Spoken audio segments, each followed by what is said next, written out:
Jio studio प्रस्तुत आणि अभिनेता रितेश देशमुख दिग्दर्शित राजा शिवाजी या चित्रपटानं देशभर आणि परदेशातही आपला करिश्मा कायम ठेवलाय।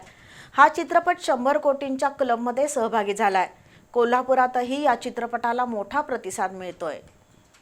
हिंदवी स्वराज्याचे शिल्पकार छत्रपती शिवाजी महाराजांच्या जीवनावर भव्य दिव्य चित्रपट बनवून अभिनेता दिग्दर्शक रितेश देशमुख यांनी देश विदेशातील प्रेक्षकांवर मोहिनी घातली आहे। जिओ स्टुडिओज आणि मुंबई फिल्म कंपनी प्रस्तुत आणि रितेश देशमुख दिग्दर्शित राजा शिवाजी या चित्रपटानं भारतात सुमारे 93 कोटी रुपयांची तर जगभरात 114.80 कोटी रुपयांची एकूण कमाई केली आहे। त्यामुळे हा चित्रपट अत्यंत यशस्वी ठरलाय। 1 मे रोजी प्रसारित झालेल्या आणि 75 कोटी रुपयांचं बजेट असलेल्या या चित्रपटानं पहिल्या दिवशीच 11 कोटीचा गल्ला जमवला होता।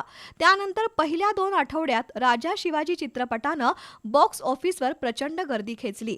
मराठी, हिंदी आणि तेलुगू भाषेत प्रसारित झालेल्या या चित्रपटाला प्रेक्षकांचा उदंड प्रतिसाद मिळालाय। पहिल्या आठवड्यात 57.70 कोटी, दुसऱ्या आठवड्यात 27 कोटी तर 19व्या दिवशी भारतातील एकूण कमाई 109.90 कोटी आणि जगभरात 114.80 कोटी रुपयांची एकूण कमाई केली आहे। 9 वर्षांपूर्वी सैराट चित्रपटानं मिळवलेल्या 110 कोटी रुपयांचा विक्रम या चित्रपटानं मोडीत काढलाय। रितेश देशमुख यांचा शिवछत्रपतींच्या भूमिकेतील कसदार अभिनय आणि संजय दत्त, जेनेलिया देशमुख, सलमान खान, अभिषेक बच्चन यांसारख्या तगड्या अभिनेत्यांनी साकारलेल्या उत्तम भूमिका यामुळे हा चित्रपट 100 कोटींच्या क्लबमध्ये सहभागी झालाय।